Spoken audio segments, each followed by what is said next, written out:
Comienza La Tierra Prometida con Beatriz Ozores.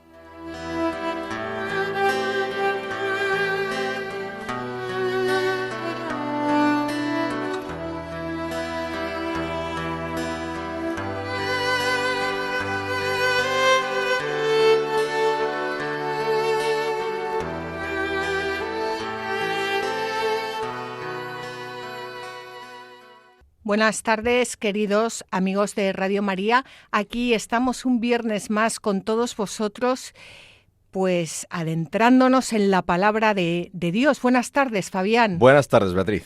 Hoy comenzamos un libro nuevo. Exactamente. Hemos dejado atrás los Macabeos y comenzamos hoy con el libro de Job. Impresionante documento, ya veremos. Bueno, ya veremos. Pues el libro de Job, está dentro de los libros sapienciales del Antiguo Testamento.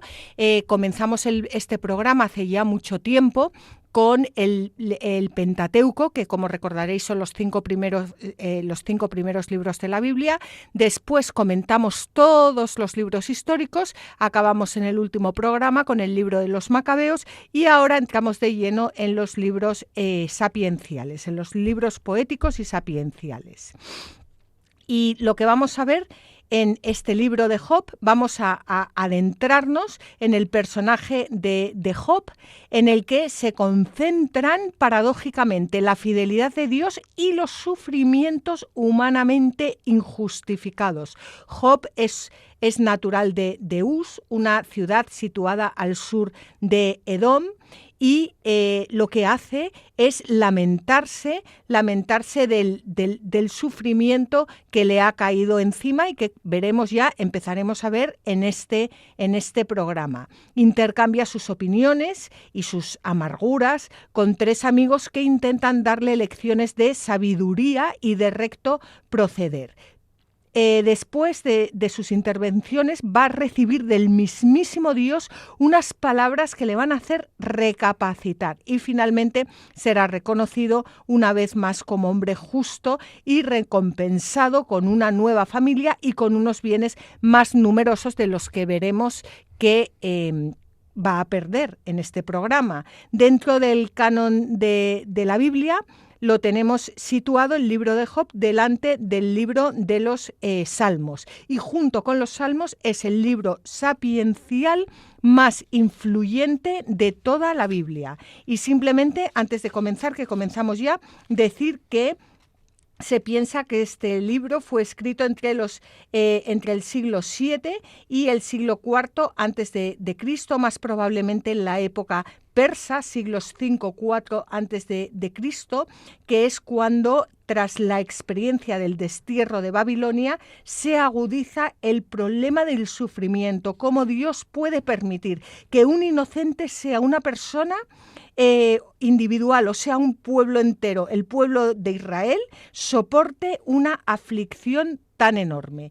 Y también, por otro lado, durante estos años se extiende el uso del arameo y es cuando más florece toda la literatura sapiencial. Y además, y ya para terminar, la figura de Satán como tentador sobrenatural aparece en otros libros de esta época. No sé si tú quieres añadir algo a esta pequeña introducción, Fabián. Sí, aparte de que Satán no es una presencia sobrenatural, el matiz es importante para mantener la jerarquía de poderes. Sobrenatural es Dios, preternatural es el maligno y todo lo que corresponde a su esfera, y natural somos nosotros, ¿no? Entonces, y los ángeles también son preternaturales, pero claro, aliados a lo sobrenatural, ¿no? Entonces, Satán y los demás, como son ángeles caídos, pues son preternaturales. ¿Qué quiere decir esto? Que tienen más poder que nosotros, porque nosotros somos seres naturales, pero tienen menos poder que Dios, porque Dios es sobrenatural, ¿no? Entonces nosotros, unidos a Dios, es decir, en gracia, tenemos más poder que los preternaturales, es decir, que Satán, porque Satán jamás podrá tener el mismo poder que Dios. Nunca lo ha tenido, ni lo tiene, ni lo tendrá, porque es preternatural, creado, y Dios es sobrenatural, increado. Y nosotros estamos llamados a la sobrenaturalidad, a vivir la divinidad de Dios en la humanidad de Jesucristo. Entonces nosotros, unidos a Dios, al Espíritu Santo, a la gracia, a Cristo, tenemos más poder, más autoridad, que nos viene dada, claro, no nuestra, nos viene dada, pero es eficaz, que el mundo de lo preternatural. Dicho esto, importante, ¿no?, quizás entender una cosa, y es que como tú antes hablabas del libro de Job y el libro de los Salmos, y dices que tiene que ver las churras con las merinas, porque el libro de Job, como veremos, a pesar de que está escrito en poesía, en verso, lo del centro, es un poema, sin embargo, a las traducciones siempre les pasa que pierden la musicalidad de la edición original, del lenguaje, de la lengua original, ¿no?, del arameo, de las lenguas semitas, que son súper musicales y poéticas de por sí, y pierden mucha riqueza, claro, las traducciones. Pero, ¿qué tiene que ver un libro sapiencial, como es el Eclesiástico, Proverbios, Eclesiastés, tal, Job incluido, con un libro como el Cantar de los Cantares, los Salmos, que son poesía pura y que son una cosa, nada que ver, nada que ver, para entenderlos, para interpretarlos, para leerlos, para todo? Bueno, pues es que en el texto, o sea, en la concepción de la Biblia, el libro de Job y el libro de los Salmos son del mismo género. Los libros sapienciales y los libros poéticos son del mismo grupo, de la misma familia de libros. ¿Por qué? Precisamente por esto. Porque como las lenguas semitas son de suyo muy poéticas y su forma de conceptualizar, de entender las cosas es muy distinta a la nuestra, que es cartesiana, cuadriculada, ¿no? Entonces por eso nosotros distinguimos sapiencial, bueno, pues tiene que ser silogismos que se entienden unos a otros, cláusula mayor, cláusula menor, argumento 1, 2 y 3. Y los poéticos, bueno, pues ya ahí se permiten florituras. No, nada que ver con la mentalidad bíblica. ¿Por qué? Por eso. Porque en realidad, y esto es lo más importante y es maravilloso, los libros sapienciales / poéticos, que nosotros distinguimos, pero la Biblia de suyo no, los libros sapienciales y poéticos hablan de los temas universales de todas las culturas y de cualquier ser humano, sea o no judío, cristiano, pagano, ateo, agnóstico, da igual, porque van a los temas fundamentales de la vida, a los que todo el mundo en algún momento de su vida se plantea. Las relaciones familiares, la vida, la muerte, el dolor, el sufrimiento, la alegría, qué consiste la felicidad, cuándo uno se logra en la vida y cuándo no, etcétera. Todos estos problemas son los que tratan los libros sapienciales y poéticos directamente. Es verdad que los libros poéticos son más...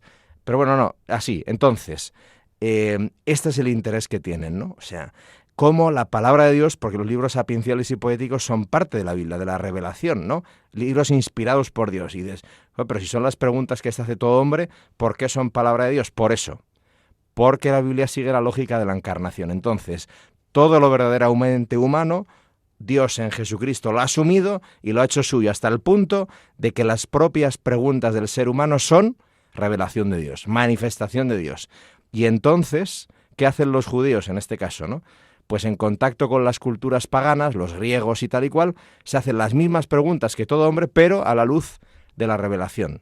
Y entonces es maravilloso, porque como vamos a ver en el libro de Job, que es el tema del sufrimiento del inocente, como antes decías tú, en sí misma responde a la pregunta, no, como vamos a ver. Solo en la cruz de Cristo tendrá respuesta esta pregunta, ¿no? Y además una respuesta que supera tanto a la pregunta que en sí casi parece incomprensible la respuesta hecha desde la pregunta de ¿por qué el sufrimiento de la inocencia, ¿no?, del inocente? Pero lo desborda de tal manera, pero eso es Jesucristo. Job va a hacer un primer acercamiento a una pregunta humana desde la revelación y vamos a ver que chirría, que aquí hay algo que se nos escapa y ese se nos escapa es ya la revelación de Dios, porque apunta más allá, ¿no? Vete más allá, va duquin altum, métete en el mar, ponte a navegar, que allí, como Cristo sobre las aguas, ¿no? Ahí me apareceré a ti y dirás, es un fantasma, y tendrás miedo y te dirá, no, estaba yo allí, soy yo. Encuéntrame allí, ¿no? No te fugas de la vida, encuéntrame en esas preguntas que todo hombre se hace, porque allí responderé a un nivel muy superior a tu propia pregunta, y entonces comprenderás una lógica que ahora se te escapa. Entonces estos libros sapienciales poéticos son apasionantes.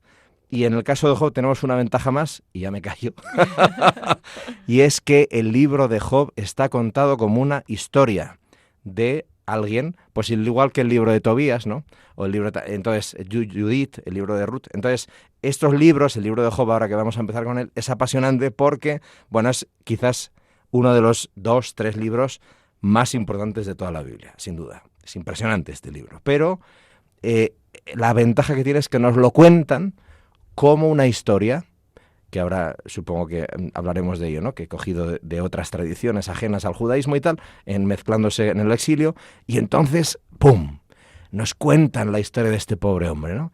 Y nos sueltan maravillas, perlas que vamos a ver a continuación. Y por eso son sapienciales. No, Job no fue un personaje como tal, sino que es un relato que busca hacerse las preguntas de todo ser humano sobre el sufrimiento del inocente, pero ya a la luz de la revelación del Antiguo Testamento, que en sí misma no responde bien, pero que apunta a un misterio mayor que en Cristo, pues gracias a Dios tenemos fe, somos unos privilegiados los que estamos pues hablando esto y escuchando esto, y vemos en Cristo, ¿no?, en la cruz del Señor, cómo esta respuesta queda superada. Esta pregunta queda superada por una respuesta apabullante, maravillosa, espectacular, que, bueno, pues es que de Jesús nunca se puede hablar suficiente ni suficientemente bien. Bien, pues con esta introducción yo creo que... Pido perdón. No, al revés de perdón, nada, muy interesante todo lo que has contado y que nos sirve muchísimo para adentrarnos en el libro de Job y para adentrarnos como tenemos que adentrarnos, viendo que Job nos encarna a todos, porque todos nos preguntamos por el sufrimiento, todos nos rebelamos ante Dios, todos queremos aceptarlos, todos queremos creer en Dios, o sea, es que Job encarna al hombre, bueno, cuando digo al hombre y mujer, porque claro, hoy en día, pero al hombre, ¿no? Pues comenzamos con la introducción en prosa, en la que se va a... que tenemos que rezar antes de empezar, ¿no? Y no hemos rezado. Vamos a... Me lo acaba de recordar Fabián, se me había olvidado. Vamos a rezar esta oración al Espíritu Santo. Espíritu Santo, tú que me aclaras todo, que iluminas todos los caminos para que yo alcance mi ideal. Tú que me das el don divino de perdonar y olvidar el mal que me hacen, y que en todos los instantes de mi vida estás conmigo.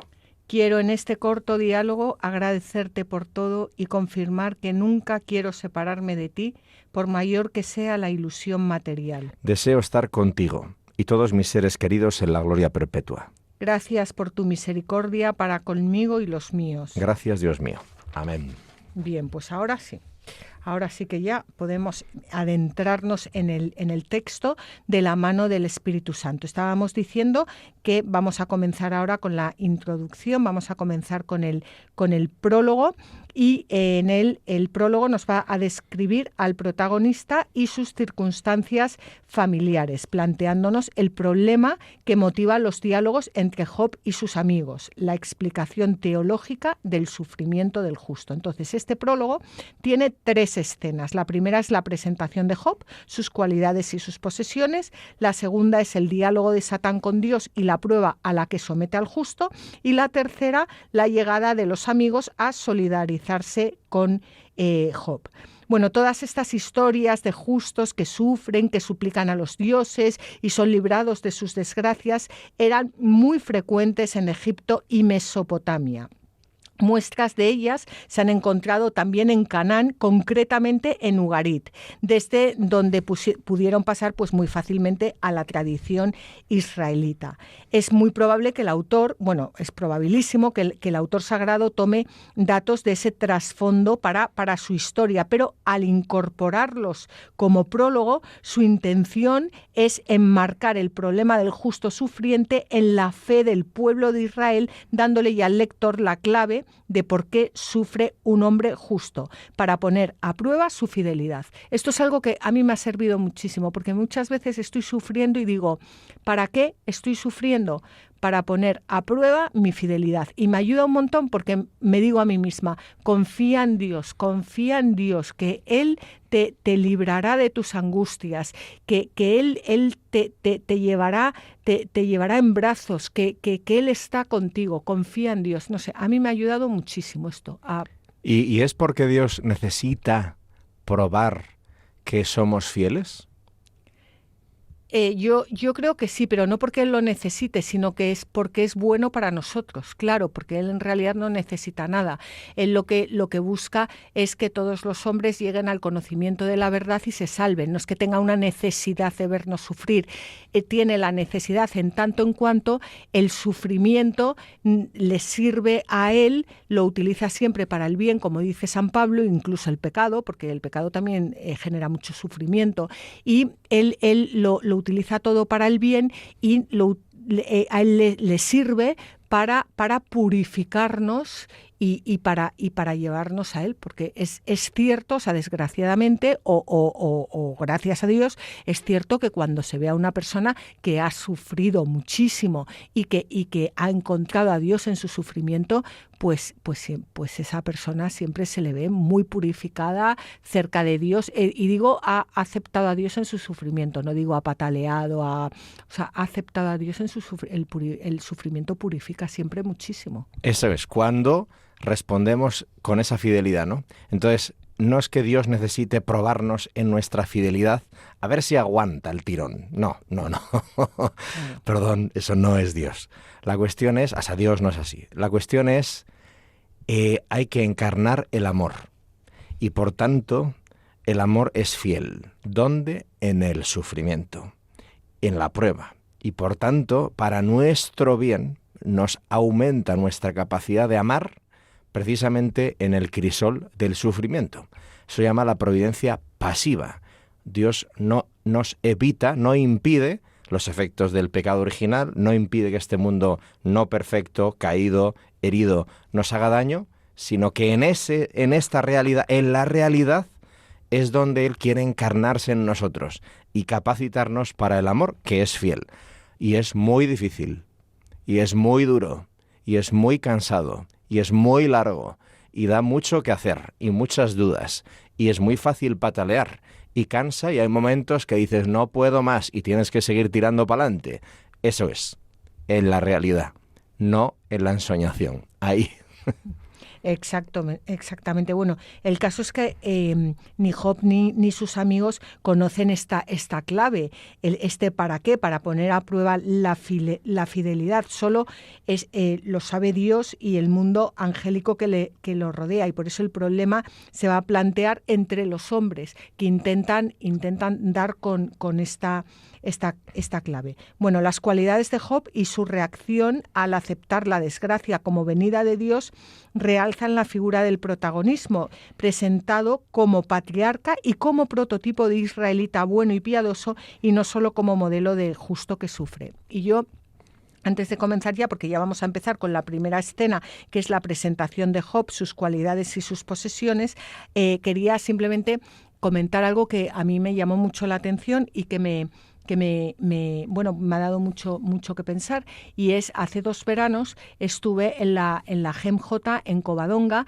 que es la Jornada Eucarística Misionera Juvenil, que organizaba el Hogar de la Madre, y hizo muy mal tiempo, y yo estaba pensando, qué mala suerte, porque todo esto, que había cientos o miles, no me acuerdo, pero muchísimos jóvenes, era una maravilla ver a todos esos jóvenes cómo adoraban al Señor. Bueno, fue precioso. Y entonces estaba medio lloviendo y hacía frío. Y yo en un momento dado dije, qué pena que justo este fin de semana pues esté lloviendo y haga este frío. Y entonces una hermana, una sierva del Hogar de la Madre, me dijo, no hay ni una sola gota de agua que caiga del cielo sin el permiso de Dios, sin que Dios lo permita. Y a mí eso se me quedó grabado en el corazón, y muchas veces cuando pasan cosas tengo como que resetearme y decir, todo esto por lo que sea, pues Dios lo está permitiendo, por lo que sea, o sea, no, y entonces vamos a buscar cómo podemos ponerlo al servicio de Dios. No es que se le esté escapando, no es que no se dé cuenta, no es que, o sea, él de alguna forma que yo no entiendo, pensará que esto, bien llevado, pues me hará bien. Y hará bien. Y hará bien. Así es. Bueno, Oye, pues, una cosa, sí. es que esto ya es, como es el tema del libro, ¿Me dejas? Sí. No, la pregunta. La cuestión es, los filósofos, unos años que estuve ahí dedicándome a la filosofía y luego a enseñarla y tal. Claro, y la pregunta es, si Dios es poderoso y Dios es bueno, ¿por qué existe el sufrimiento? Es la pregunta de la filosofía, en realidad, ¿eh? O sea, hay miles de preguntas, pero en realidad el problema está ni siquiera en si Dios existe. Es una cosita del siglo XVIII en adelante, esto del ateísmo de verdad planteado y tal. Es una cosa casi anecdótica en la historia del pensamiento de la humanidad. Pero bueno, entonces, la pregunta es, si Dios es poderoso, es todopoderoso y es bueno, ¿por qué el sufrimiento? Que en el fondo es la pregunta de este libro, ¿eh? El sufrimiento del inocente es la pregunta esta. Y no la responde el libro. El libro da un pequeño atisbo de esperanza, impresionante, como lo veremos, 2 momentos de 3, que dices, ¡buah! Quítate el sombrero, porque acabamos de tocar aquí una perla preciosa, ¿eh? Pero no lo responde. Y la respuesta, la verdad, yo creo que solo es posible dar respuesta a esa pregunta en un único lugar. En el Gólgota. En el Gólgota, Dios, Jesús, la palabra del Padre, Dios respondió. ¿Y cómo respondió Jesús? Callándose, muriendo, en la cruz.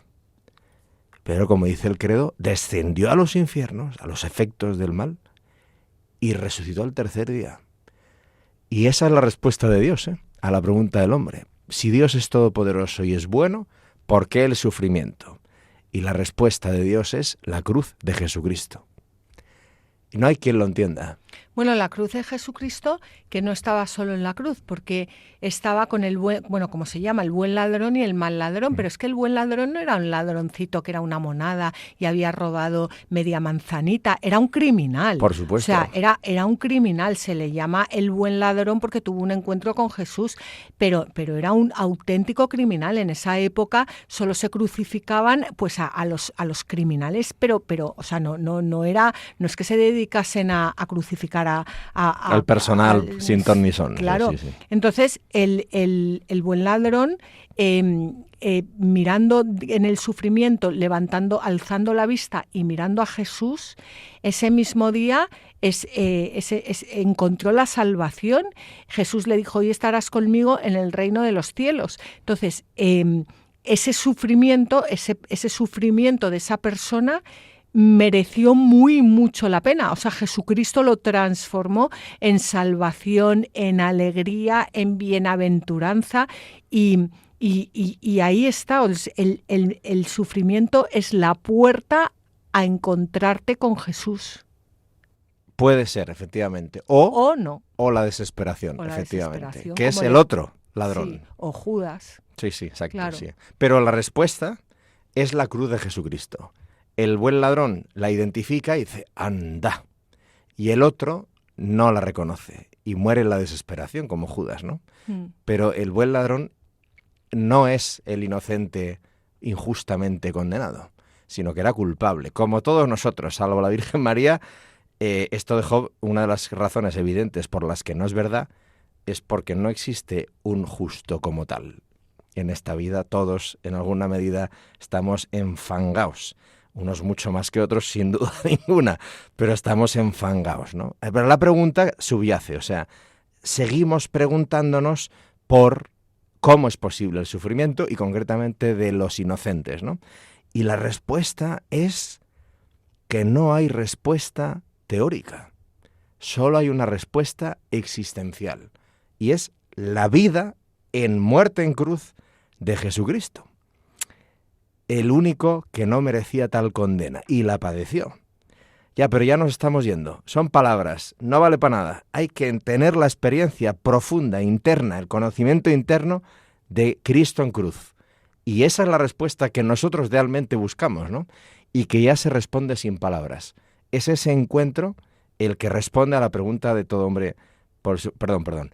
Vamos con Job. Bueno, lo que vamos es hacer un breve descanso y ya después comenzamos con el primer capítulo y con el primer versículo.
Queridos oyentes de Radio María, continuamos con el programa La Tierra Prometida. Estamos al micrófono Fabián Melendi y Beatriz Ozores.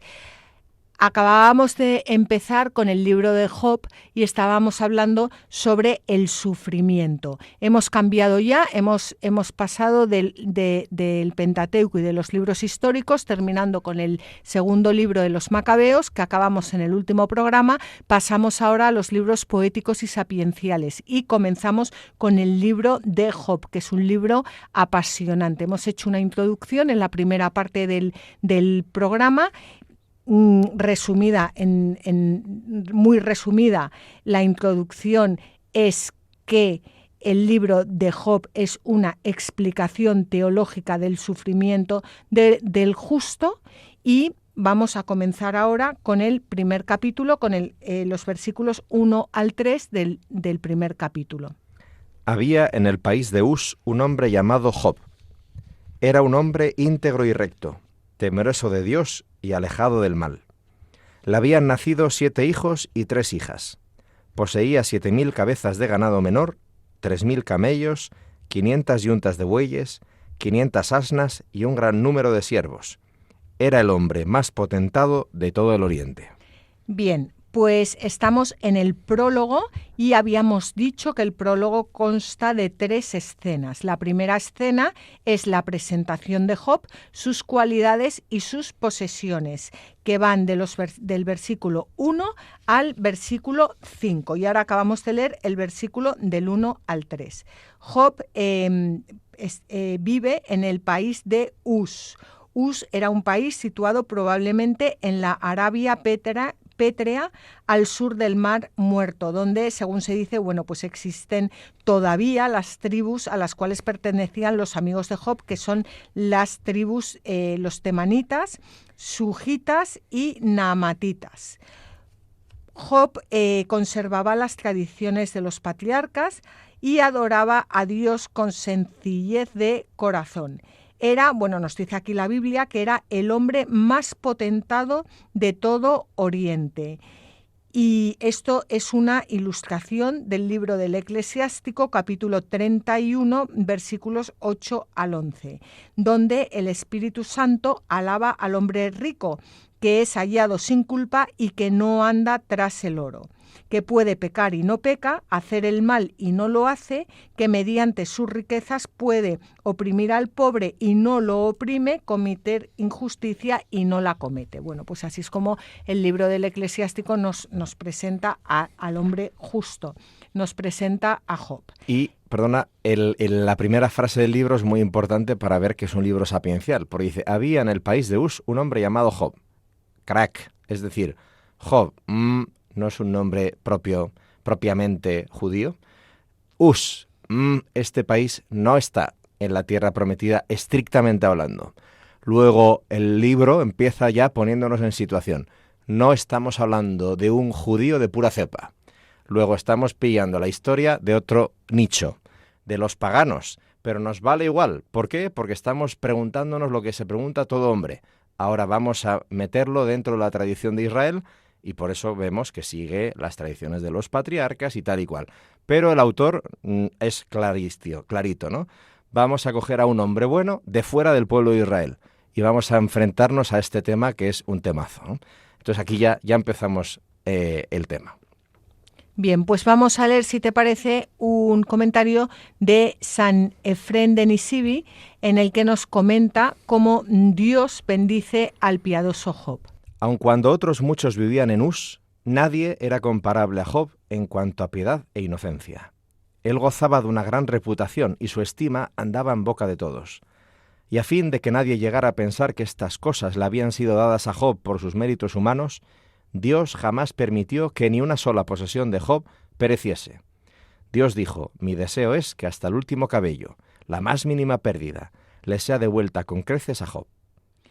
Bien, yo creo que este libro comienza, hablando de Job como un hombre íntegro, recto, temeroso de Dios, alejado del mal, porque quiere mostrarnos cómo el sufrimiento no es consecuencia o no o no es únicamente consecuencia del pecado. O sea, que era, lo que nos quiere decir la Biblia es que era tan justo, tan recto, tan temeroso de Dios, que no de ninguna forma merecía el mal que vamos a ver ahora, que las desgracias que le van a ocurrir. Eso es, del pecado personal, ¿no? O sea, no, eso es, sí, eso es, sí. Y además se esmera mucho porque dice que tenía siete hijos, número de plenitud, 3 hijas, número de plenitud, que poseía 7.000 cabezas de ganado, 3.000 camellos. Era, aparte de ser el hombre más potentado de todo Oriente, pero las cifras que nos da son cifras muy altas, pero se esmera mucho en el número 7 y en el número 3. Y lo que hemos dicho, o sea, que lo que nos quiere mostrar el autor sagrado es que era tan íntegro, su riqueza interior era tan grande que se reflejaba en su riqueza exterior. Vamos a leer un comentario de Ezequiel de Jerusalén. Tú ves la enorme riqueza externa de Job, pero la interior era mucho mayor aún.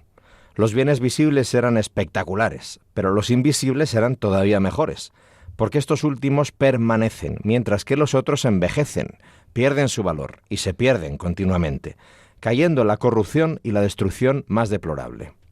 Bueno, pues aquí estamos. Tenemos a Job, un hombre íntegro. Seguimos todavía con la primera escena, con la presentación de Job, sus cualidades y sus posesiones, y vamos a leer los versículos 4 al 5. Acostumbraban sus hijos a celebrar un banquete en su casa, cada uno un día, invitando a sus 3 hermanas a comer y beber con ellos. Al terminar esos días de fiesta, Job les hacía venir para purificarlos. Se levantaba muy de mañana y ofrecía holocaustos por cada uno, pues se decía, quizá hayan pecado y hayan ofendido a Dios en su corazón. Job procedía así en cada ocasión. Bueno, nos puede parecer un poco exagerado esto que hacía Job, pero ojalá los padres hicieran eso con los hijos cuando salen de fiesta, cuando salen por ahí, porque fíjate, se levantaba muy de mañana y ofrecía holocaustos por cada uno. Pues se decía, quizá hayan pecado y hayan ofendido a Dios en su corazón. Sí, lo cual quiere decir que ir de fiesta necesariamente no es pecar, sino que el pecado, como dice aquí, consiste en ofender a Dios en el corazón, ¿no? Exacto, porque incluso uno puede estar, en teoría, en lo más elevadito, ¿no? Pero estar ofendiendo a Dios en el corazón. Y uno que está de farra por ahí puede no estar ofendiendo a Dios. Entonces, esto es un misterio todo ello. Hay una cosa que me impresiona mucho que vamos a leer a lo largo de todos estos programas y es la cantidad de autores, porque esto Beatriz es la que prepara los programas, ¿eh? O sea, la que curra aquí es Beatriz. Entonces, la cantidad de autores que van a aparecer comentando el libro de Job. ¿Por qué? Igual que el libro de los Salmos, cuando se comenta el libro de los Salmos, ¿no? ¿Por qué? Pues porque, claro, que estamos ante una de las minas más grandes de la Biblia, ¿no? Entonces aquí todo el mundo quiso meter la cuchara, porque aquí hay alimento más que de sobra, ¿no? Entonces aquí todo el mundo viene y relee y comenta y habla y escribe, porque esto del libro de Job. Y entonces sería interesantísimo ver este libro de Job, cada uno de nosotros poniéndonos en esa persona, en ese caso que siempre todo el mundo nos hemos preguntado o hemos conocido o hemos oído hablar de, la típica historia, y a lo mejor alguno la tiene muy cercana ahora mismo, la típica historia que dices, ostras, ¿cómo es posible que Dios sea todopoderoso, sea bueno y le esté pasando esto a no sé quién? Esto hay que aterrizarlo para entrar en la fuerza de este libro. O sea, entra en esa historia que te ha pasado, que has oído, que conoces y que te reconcome por dentro y dices, ¿cómo es posible? Ese es el libro de Job. Ahí estamos, ¿no? Este es el libro sapiencial en el que estamos. Súper fuerte, súper fuerte. No podemos caer en la teoría, en dejarlo como si fuera algo ajeno. No. Ahí, donde duele, ahí es donde está entrando la Biblia. Y este es el libro que estamos comentando. Bueno, de hecho, el Papa Juan Pablo II, antes de ser Papa, cuando era joven, escribió una obra de teatro sobre Job. Preciosa. Porque nos muerde a todos esto. Sí, sí. Y fíjate además que no se indica su genealogía, no se dan demasiados detalles geográficos, tampoco hay datos cronológicos. Es que, bueno, pues eso, que no solo viene a ser ejemplo para los israelitas, sino también para los gentiles. Es que es el modelo imitable por cualquier persona de toda región y época. Y lo que estabas diciendo ahora, ¿no? Que Job al final pues somos cada uno de nosotros. Es el hombre, es esa persona que tú ves que está sufriendo y que dices, no lo entiendo, o sea, no entiendo qué está pasando, o sea, no entiendo por qué esta persona sufre tanto. Pues esa persona es Job. Sí, y es un obstáculo real, para la apertura a Dios. O sea, esto cuántas veces lo hemos oído, ¿no? De gente buena, pero alejada de la fe, en teoría, ¿no? Y que te pregunta, ¿no? Cuando se enteran de que eres creyente, que eres católico concretamente y tal, y la respuesta es, ya, pero no puede ser porque hay tanto dolor, hay tanto sufrimiento, tantos niños mueren, tanto no sé qué, ¿no? Este niño de 5 años que se murió toda la vida sufriendo, pobres padres, Dios no puede existir. Y si existe no es bueno, y si es bueno no es todopoderoso. Esto todos tenemos algún acercamiento a esto, ¿no? Más intenso o menos, pero esto nos toca a todos, ¿no? Es muy, muy, muy fuerte este libro. Vamos a entrar con ello porque es que no podemos rebajar el nivel, porque hasta ahí quiere entrar, a donde duele, porque ahí está la encarnación, ahí está la verdad, y ahí es donde se quiere encontrar Dios con nosotros. Bien, pues acabamos de ver la primera escena que dijimos que era la presentación de Job, sus cualidades y sus posesiones. Y ahora vamos a la segunda escena, que es el diálogo de Satán con Dios y la prueba a la que somete al justo. Y vamos a leer los versículos 6 al 12 del capítulo 1. Sucedió un día que vinieron los ángeles de Dios para presentarse ante el Señor y vino también Satán entre ellos. El Señor dijo a Satán, ¿de dónde vienes? Él respondió, de dar vueltas por la tierra, recorriéndola entera. Y le preguntó el Señor, ¿te has fijado en mi siervo Job? Nadie hay como él en toda la tierra. Es íntegro y recto, temeroso de Dios y alejado del mal. Satán le contestó, ¿acaso Job teme a Dios de balde? ¿No será porque tú le rodeas con tu protección a él, a su casa y a todo lo que posee? Tú bendices las obras de sus manos y sus rebaños se multiplican por toda la tierra. Bastará con extender tu mano y tocar un poco lo que posee, para que te maldigan tu cara. Entonces el Señor dijo a Satán, mira, en tus manos dejo cuanto posee, pero a él no lo toques. Y Satán salió de la presencia del Señor. Satán en hebreo quiere decir adversario, acusador, calumniador, y también se le llama diablo, del griego diabolos. Los demás espíritus infernales se llaman demonios, y Jesucristo le da el nombre de príncipe de este mundo. Este título que le da Jesucristo a Satán explica su poder y nos da la clave para comprender las vicisitudes del reino de Dios en la tierra. Es que yo creo que muchas veces no somos conscientes de que nosotros estamos luchando, o sea, la lucha, el combate que tenemos es un combate sobre todo espiritual.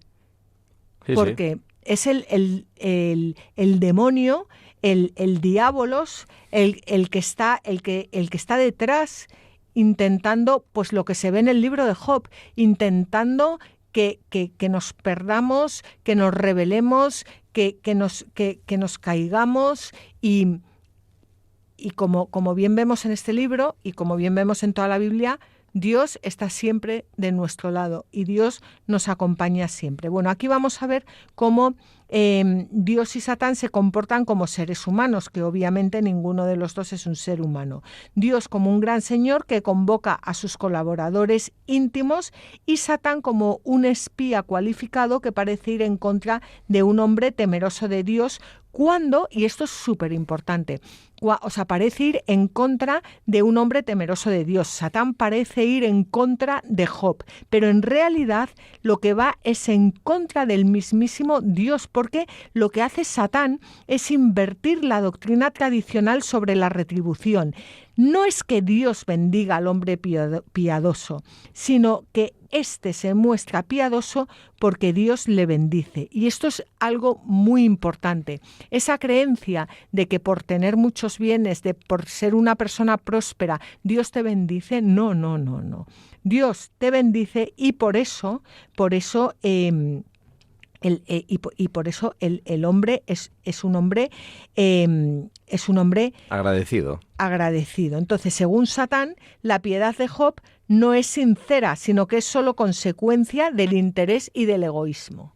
Sí, y por eso ves, aquí ya mete cizaña, ¿no? Entonces el diabolos, el que separa, el que interpreta siempre, piensa mal y acertarás y meter cizaña, ¿no?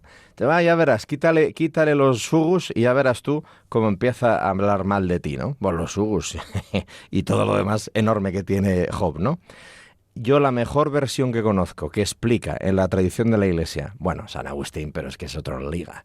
La mejor versión que he conocido de cómo se explica el combate espiritual en el que estamos todos metidos es el Padre Ignacio, San Ignacio de Loyola, el maestro de la espiritualidad, San Ignacio, impresionante.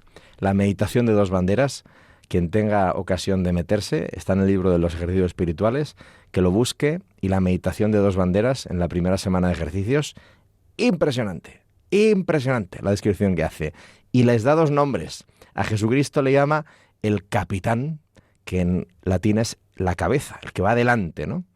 Y a Satanás le llama el caudillo, que es la cola en latín, el que se queda atrás y manda a luchar a los demás, ¿no? O sea, el que se queda atrás a salvo, ¿no? Y manda a los demás ahí a morir. Y el capitán, que es Jesucristo, no, es el primero que va adelante, ¿no? Y dice San Ignacio que lo que le dice el capitán a sus soldados, cuando hay que elegir, ¿no? Yo, bandera de Cristo, bandera de Satanás, ¿no? Entonces dice Jesús, para que acompañándome en las penas, puedas acompañarme también en la gloria. Y ahí se anuncia ya la cruz, ¿no? Para que acompañándome en las penas, el capitán va a luchar y a atravesar el sufrimiento. Y el caudillo te manda, prometiéndote el oro y el moro, y te manda ahí a padecer, ¿no? Es totalmente distinto. La tentación, el pensar mal, el quítale los sugus, ya verás qué bien, ¿no? Y el capitán Jesús que dice, no, yo estoy dispuesto a ir a pan y agua contigo, a pan y agua. Vente conmigo, que luego vamos a pasarlo en el banquete del reino, ¿no? Bueno, pues esto ya es impresionante. Merece la pena ir a ver lo que San Ignacio nos cuenta porque está muy bien explicado allí.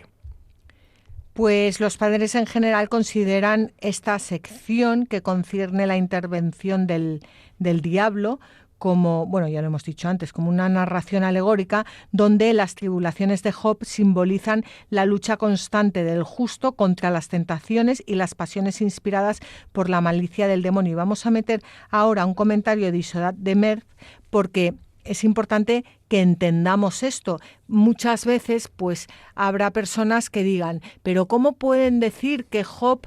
No, es que es importante conocer los géneros literarios, es importante conocer cómo fue escrita la Biblia. Entonces, claro que hay personajes en la Biblia que claro que existieron, pero luego hay otros personajes que son que no, o sea, que no es que no existieran, es que existen a todas horas y en todas partes, pero que encarnan pues a lo que es el ser humano y no pasa nada, es así.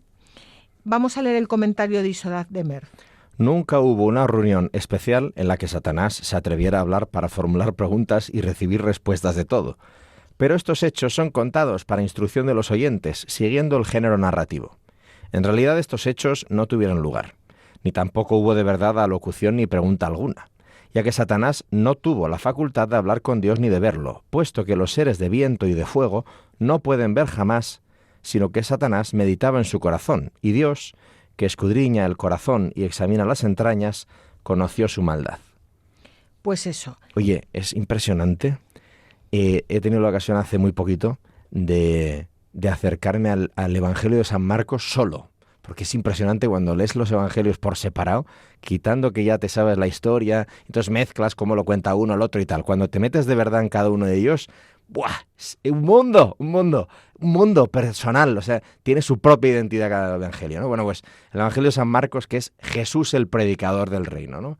Es impresionante. Bueno, pues ahí vemos claramente, Jesús, cuando habla con los demonios, no se pone a dialogar, no empieza a compartir, a ver qué me tienes que dar, a ver qué me tienes que decir. No. Jesucristo, cuando habla con los impuros, hace dos cosas. Primero, los somete, les saca la info. ¿Tú quién eres? ¿Qué haces aquí? ¿Por qué estás aquí? Y lo segundo que haces, y ahora te largas y lo dejas de molestar. No tienes permiso para estar aquí. O sea, eso es lo que hace Dios. ¿Qué haces aquí? Vete. Ese es el diálogo que tiene Jesucristo con los impuros, ¿no? Viene a redimirnos, viene a quitarnos del yugo, de la opresión del pecado que los demonios nos oprimen, ¿no? Entonces, ¿qué haces aquí? Pírate. Esa es la conversación de Jesucristo con el mal, con el demonio, ¿no? O sea, para que no tengamos rollitos. No. Clarito. No tienes cabida. Pues he venido, la luz del mundo, he venido a iluminar las tinieblas. He venido a rescatar a los que están sometidos bajo la muerte. He venido a liberar a los que yacen en los sepulcros, interiores o físicos. Pírate, no tienes derecho a estar aquí ya más, porque yo estoy aquí. Esto es impresionante. Claro, y eso el mundo de hoy no lo entiende, porque ahora es todo, hay que dar cabida a todo el mundo tiene que hablar, tienes que escuchar, y eso el mundo hoy en día no lo entiende, lo de a ti no te escucho, no quiero escucharte, no quiero, fuera, no. Claro, no quiero escuchar lo que dices porque ya he aprendido a saber de dónde viene lo que dices. Ya.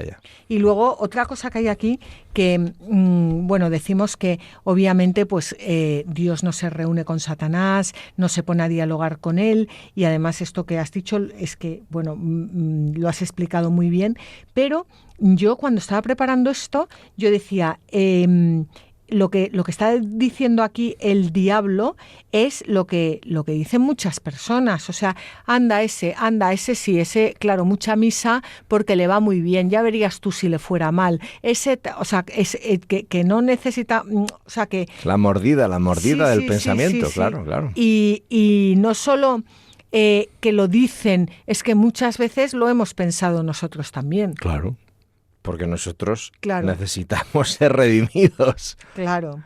Y bueno, el caso es que Job no sabe que está siendo probado en su fe y en su temor de Dios, pero Dios no va a permitir que la prueba llegue más allá de lo que considera. Estamos en la segunda escena, en el diálogo de Satán con Dios y la prueba a la que somete al justo.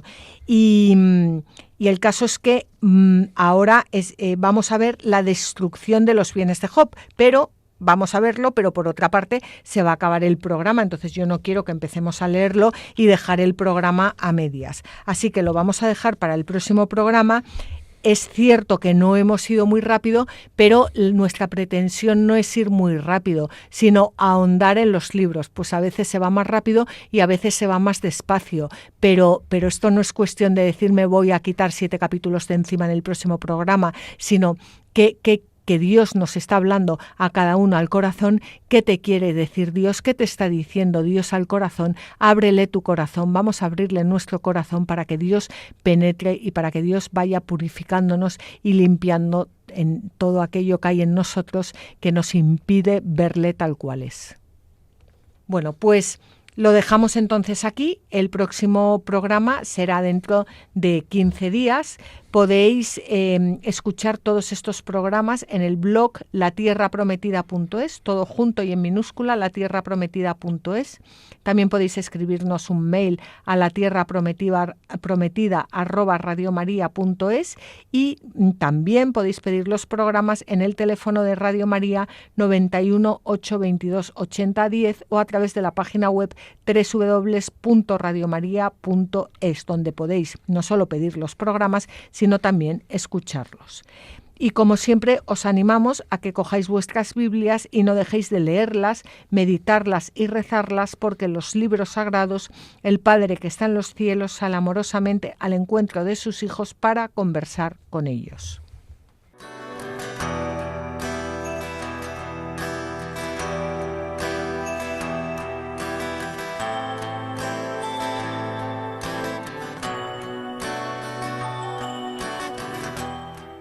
Así concluye La Tierra Prometida, con Beatriz Ozores.